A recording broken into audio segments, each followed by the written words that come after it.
1 in 5 suffer. Erase the stigma. Brain difference is not a crime. Mental health isn't just your problem. It's our problem. And now, Mental Health Mondays with Marla and Dave. Welcome to Mental Health Mondays. We are Marla and Dave. And That is correct. Specifically am Marla, and today I'm fly. Yes, Marla is fly. I'm fly. Marla, I've meant to tell you that the 80s called. Anyway, Well, first of all, this is to honor our guest today is Fly. Absolutely. So I just wanted to let him know that even though I'm a grandma, I can, rock a little street cred. You can rock it, girl. We want to let you know that our very own beloved Mimi will be our guest next week, the following 2 weeks. She has a lot to say, and we have a lot coming up, a lot on the docket that she's going to help us explain and bring to you and kind of let you into the inner circle. All right. Well, I mean, that's all fine and well, but before we say another word, I have to always start every show by reminding everybody that every conversation about mental health is one worth having and hearing, and you're not alone. Guys, you want to go by NAMI San Fernando Valley's homepage. That's NAMISFV.org or LovingBeyondReason.org. Click on the Mental Health Mondays tab and donate, because to keep bringing you this kind of content, we need your help. Our guest today is TrustyScribe, a San Francisco native. He has called Los Angeles home since 1993. As a multidisciplinary artist, Trusty bridges his background in film, photography, writing, and painting to create work inspired by his own personal challenges in love and depression, bringing much needed attention to the conversation on mental health. His often playful and poignant art can be found in mental health facilities, schools, businesses, private collections from Los Angeles to London, Houston to Paris, and beyond. He's been featured on the Today Show. And when we come back, we'll be talking with TrustyScribe.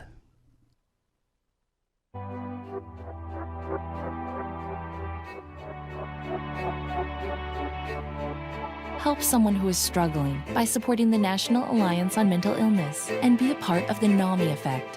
Hope starts with you.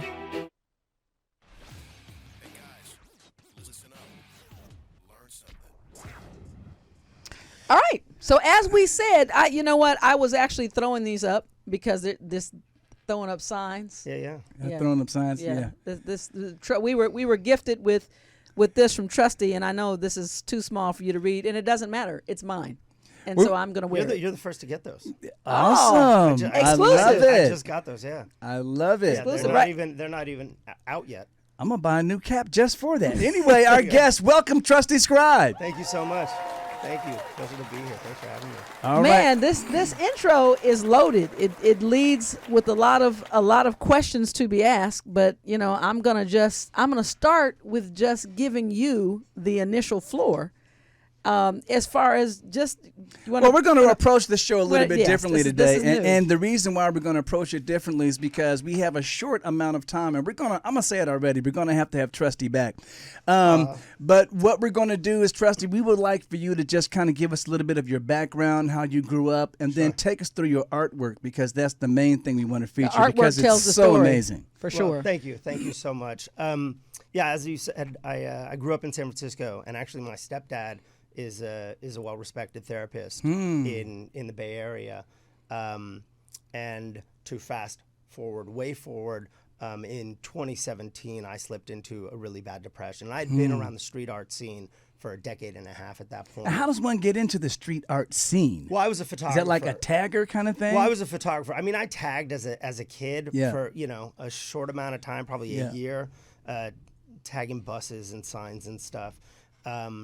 But I started sort of as an urban preservationist, I think, photographing street art because it's fleeting, right? So if you see something you like, I would take a photo of it to hold on to it. Yeah. And more, I ended up running into artists and hanging out with artists. And then I had this transition where I started focusing more on documenting the process and shooting artists painting.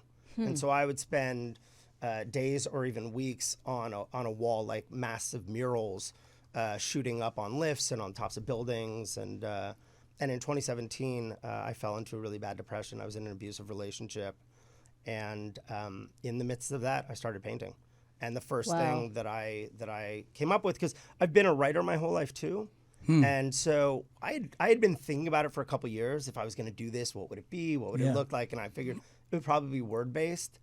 And then I was going to do a character. And then I realized if I just put it in a word bubble and made it big enough, then people could interact with it and sort of be in their own comic book. Right, and finish the piece of art by standing with it. And Please Excuse My Depression Has a Mind of Its Own was the first one. It was the first one that I came up with, and that sort of solidified what it was that I was going to do, and it sort of sent me down this path.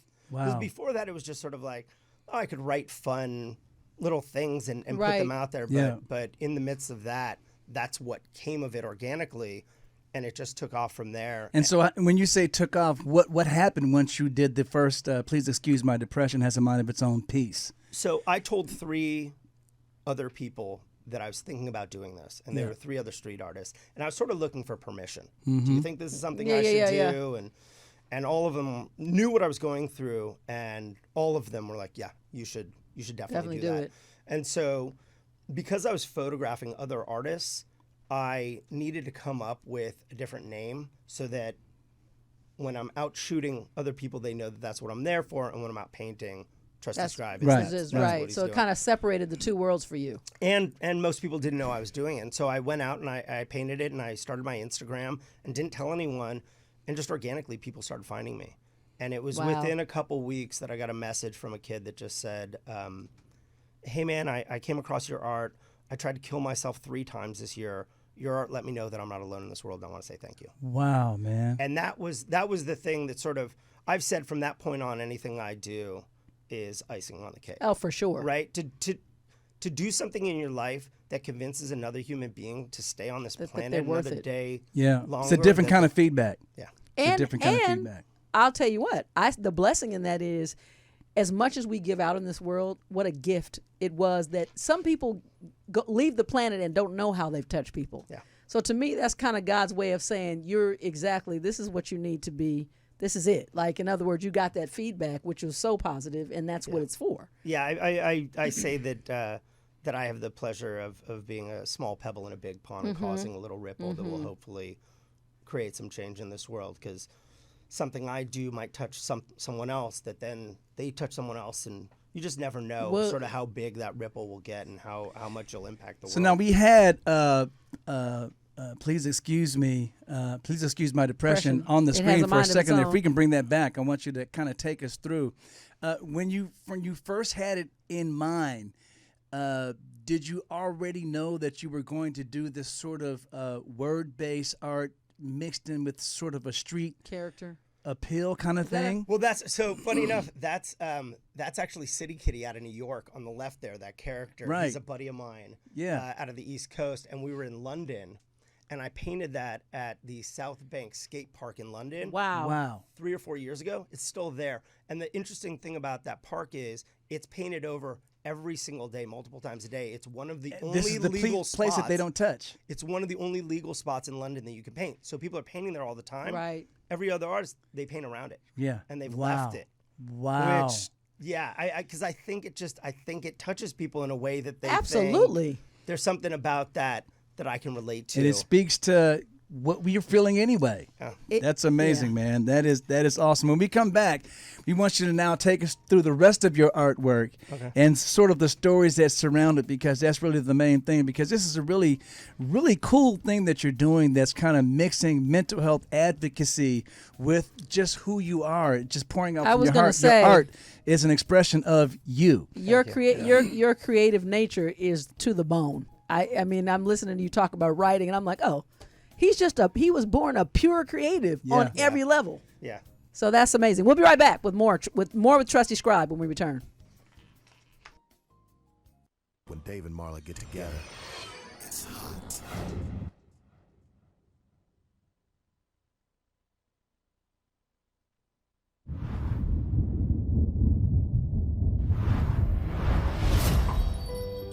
You may not realize it, but these words, often used to describe someone with a mental health condition, can be very harmful. In a country where 1 in 5 people are affected by a mental health condition, it's time for all of us to step up and change the conversation. Just because someone's struggle isn't obvious on the outside doesn't mean they aren't hurting on the inside. We need to see the person, not the condition. Join with me, pledge to be stigma-free. It's time for the Mental Health Minute with Marla and Dave.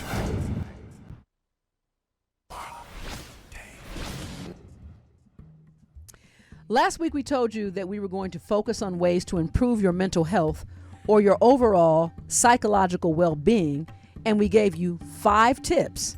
Here are some additional activities that can help. Deep breathing exercises. Relaxation involving deep breathing exercises can lower your heart rate, blood pressure, and breathing rate. This subsequently allows your body and mind to recharge, kind of refuel. Eat breakfast. A lack of nutrition can lead to fogginess in brain function. Psychology Today notes the importance of a daily diet of foods high in omega-3 fatty acids. These and other foods have been shown to reduce symptoms of schizophrenia, depression, attention deficit hyperactivity disorder, and other mental disorders. Pet a dog. Therapy dogs have become a common method for improving the state of your emotions. Dogs provide emotional support by providing companionship to individuals. Simply petting a dog every day can improve one's mental health. Yoga. Yoga is a fantastic tool for reducing anxiety and depression. According to the Harvard Health, by reducing perceived stress and anxiety, yoga appears to modulate stress response systems. Although some forms of yoga may be too strenuous, Trusty, for some yoga in general offers great mental and physical wellness benefits. Remember from last week, keep a mental wellness journal and start tracking your daily improvement.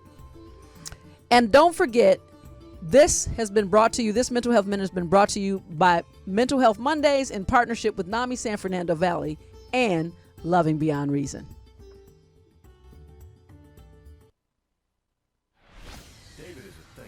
I never do anything without thinking about it first.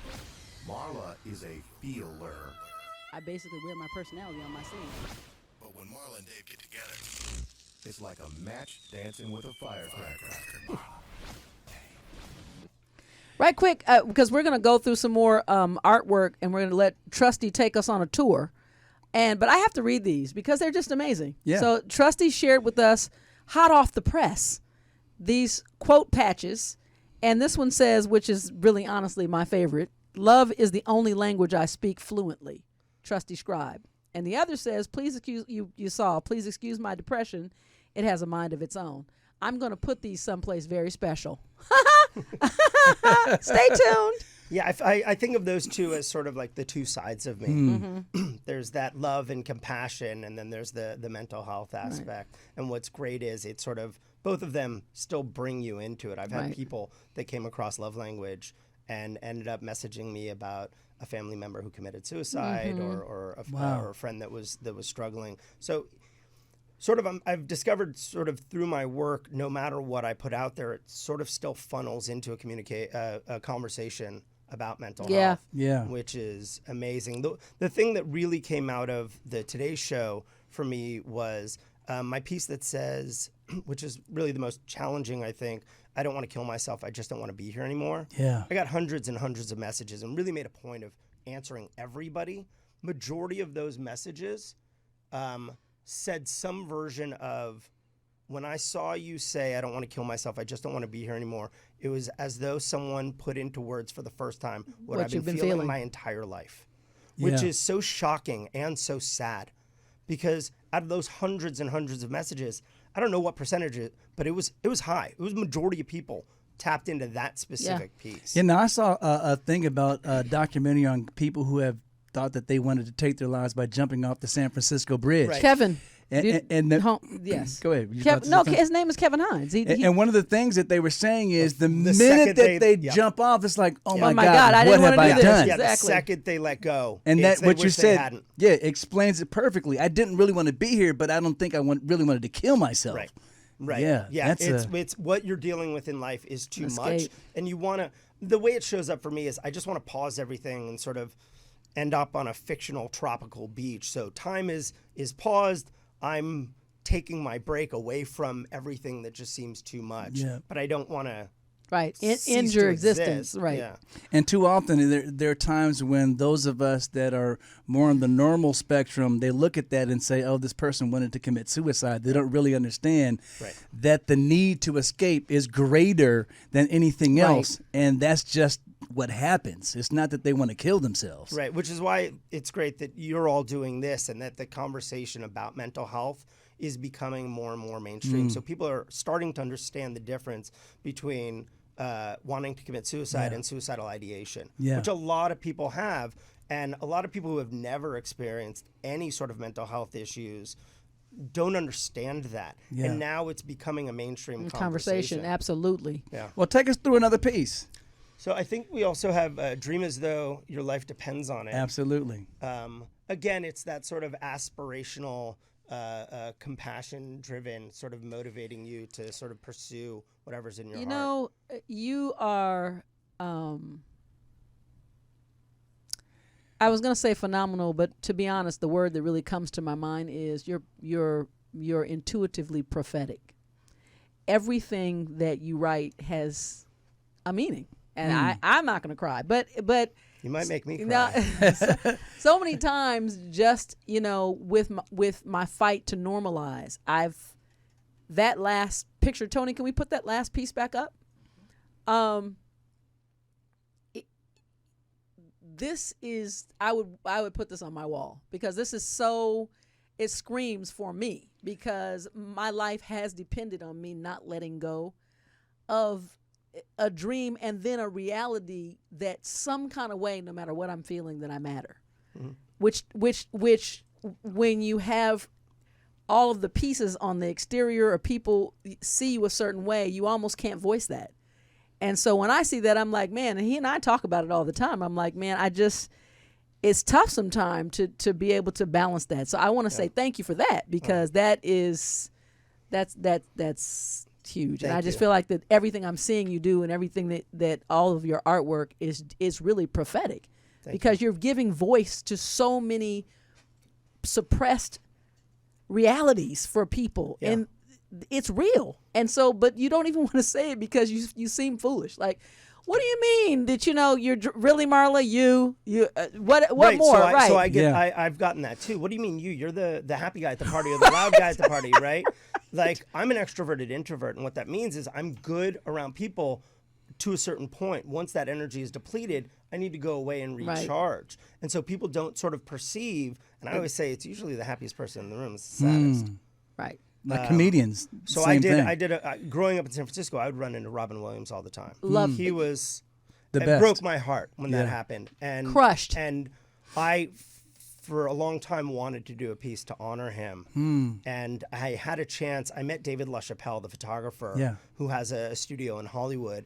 And he sort of gifted me and my buddies out of the UK, the Postman, a wall to do on the outside of his studio, and we did a Robin Williams piece that said, just because I'm smiling doesn't mean I'm happy.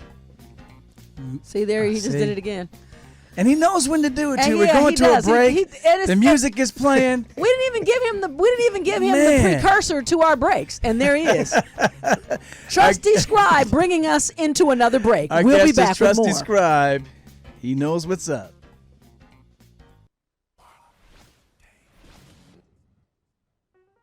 I gotta get there. All right, the music tells us, Marla, what time is it? What time is it? It's poll time, and I have, because of Trusty, the energy to just, and plus. Woo! Oh, look. And not only is she pole dancing, she's crump dancing. Wow. She's going berserk. That's for Trusty. Anyway, the question. I've gotten very tired of the pole dancing without the pole. It's really, really cheap what they do to me here. The question we asked last week. Now, and Trusty, we need you to kind of listen closely. What percentage of youth with depression do not receive any mental health treatment? That's what percentage of youth with depression do not receive any mental health treatment whatsoever. Your options are A, 15%, B, 40%, or C, 60%. I would What do you think? I would have guessed that it was higher. Wow. So Well, I'm going to go with 60%, but I would have guessed that it's in the 80s or low 90s. Now I will say this is pre-COVID, so you're probably right. Ding, ding, ding. And Trusty you are correct. 60%. wins the prize. But before you go, that's not all. There's more. Wait. How many Ginsu knives can he get today? The new poll question that we will also give our esteemed guest Trusty first crack at: what percentage of people who suffer from depression have a higher risk of developing cardiovascular and metabolic diseases? 20%, 30%, or 40%? Again, I'm going to go with the highest percentage. Okay, well, again, we'll have to wait to see if he's right. Yes, we can't give this one away, but we can't anywhere. let Trusty have it all in one day. Anywhere there's Loving Beyond Reason, NAMI San Fernando Valley, or Mental Health Mondays, social media, our poll questions will be there. We need you to vote because we want to check to see if you know as much as our esteemed guest, who's got. Will Trusty go on a good track record today. Will TrustyScribe go 2 for 2? Tune in next week. We'll see next week. Find out. Back to the show. All right, we want to get right back into your artwork. And by the way, there's there's a feed here as well, and we're on several sites, and you are getting comments. Wow, that's really good work. Same here. I understand that. So the way what has been something that you've gone through has become something that is really connecting, and I just have to say thank you for that. So we want to get now as what's the next piece we're going to pull up, because I have a question while Tony's pulling it together. So I've started incorporating more of my other work, because again, I'm a photographer and filmmaker and writer and painter. I've always had an affinity for the water. And several years back, I started shooting underwater portraits. Wow. And wanted to somehow figure out how to bring all of those, the writing, the painting, and the photography together into one sort of coherent art form. Wow. And so I took a photo. This is actually an underwater photo in a pool. It's funny, a lot of people first don't realize that it's underwater. Second, they think that that's sand. It's actually light. What the light does on the bottom of this particular pool. But the light tends to create those patterns through water. And then I turned this into a 5 foot by 4 foot painting entitled Mindful. And that gentleman is a dear friend, a ballet dancer from San Francisco who now is teaching in Seattle. And he sat for that piece, and then I turned it into the painting. The mindful painting. If you can pop that up as well, Tony. Now, the question that I had especially with some of the other pieces, how do you decide where to actually just pop that piece up? Yeah, because so that's the big question. That's the other half of it. Yeah, people are always like, where do you decide? So, obviously, a lot of times I am painting without permission.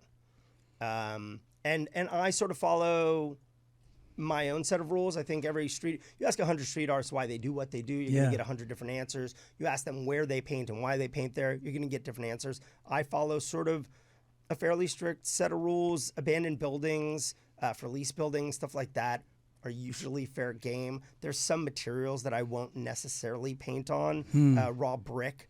Though in the UK and Europe, a lot of walls are brick and they're just covered and layered with work. So it's sort of fair game at that point. But if I'm commissioned to do something, obviously, I'll paint on whatever.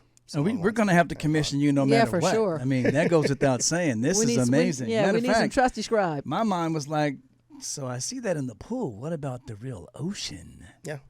That would be amazing. Why don't you go down there, you and Trusty, and see what you can come up with? Yeah, we'll go out to Catalina. Yeah. We'll go shoot out there. He's a diver. I love Catalina. Dave's a diver. So. Yeah, I'm a diver too. I'm a diver too, but I don't want to dive. Oh, my Lord. Well, then you're not a diver. Exactly. You're a watcher. I have a paddy card, so if I could dive. She watches my back, just in case. You snorkel above and I float on the you top. bang on something up top, you see a shark. I lay on my little tube. Right.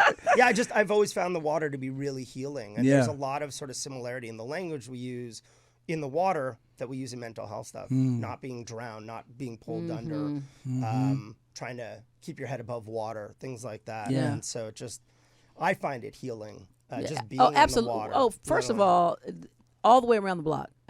We talk about this again, that even if I'm not in it, I want to be near it. Yeah. Like I don't have to live on the coastline. Just hearing it. But yes, and my favorite place, Kauai, which we just got back from, and we've been going for 26 years, and there's just a peace. I just go sit. Yeah. Or I'll get in it, but I'm just, the bottom line is there's a peace with it for me. And it also, to me, gives me a feeling of the scope of where I belong, yet so minuscule, but in an infinite. It's just forever, but here I am. Yeah. So there's a reason. So, but I see myself so little, especially when I paddle out and I look back at the shore and I'm like, wow, it's me. Yeah. And then this vast ocean, and it just brings me I just sit out there and drift. The sound of it is when you were talking about sort of different tools. Yeah. I always talk about sort of the different tools that I have to manage my well-being. Sitting by the water and just listening to the ocean lap against the shore. I was years ago painting in Switzerland and paddled out in Lake Zurich and just laid on the board, and just the sound of the water gently tapping at the board was just tranquility. All the way around the block. Man, I've found a soulmate, Dave. Yes, you have. Is his name Dave? No, yes. I'm sharing my. I'm adding TrustyScribe to my soul list. Well, I want you guys to know that you can actually commission Trusty or see some of the existing artwork at artistxo.com. Yeah. Tony, if we can actually put that on the screen as well. And we are not out of time, but I just want to remind you that this is what the community is all about, supporting each other. And because of that, raising all ships when the tide comes in. And that's the main thing, because our main thing is we are warriors against the stigma that is out there and that exists in regards to mental health. And we want it gone completely. Right. And the reason why one of the main weapons in our arsenal is really just coming together and sharing stories. Yeah. You know what I mean? Because we all go through periods where we need a little bit more mental wellness. Yeah. Absolutely. If that's the only way that you approach it, that's one way to erase the stigma. Yeah.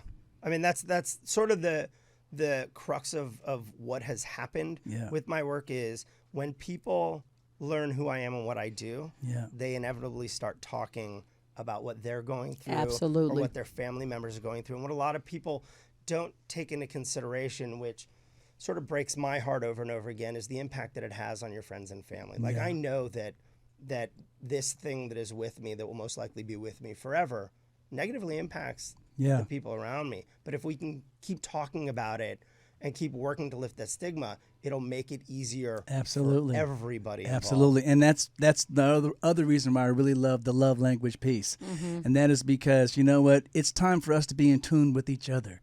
So much technology has taken us away from paying attention. Trusty might need a hug today. Yeah. You know what I mean? Marla might need a hug today. So it's not so much what we say, just be in tune. Yeah. And give each other what we need. I need a hug every day. Yeah. I mean, I have the good fortune of having been raised in a family where therapy was a part of it, but I also understand what my role is. I'm not a therapist. Yeah. I'm not a social worker. Yeah. It just so happens that what I've done has organically opened the door for people to start on their wellness journey. Mm-hmm. Wow, amazing. And you are a master of your domain. Our guest is TrustyScribe. We shall return with more. Bad. You're worthless. Don't trust them. They'll hurt you. You're worthless. It's pointless.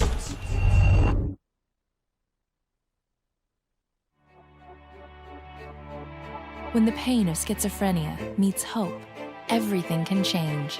Help someone who is struggling by supporting the National Alliance on Mental Illness and be a part of the NAMI effect. Hope starts with you. It's raw, real, and unfiltered.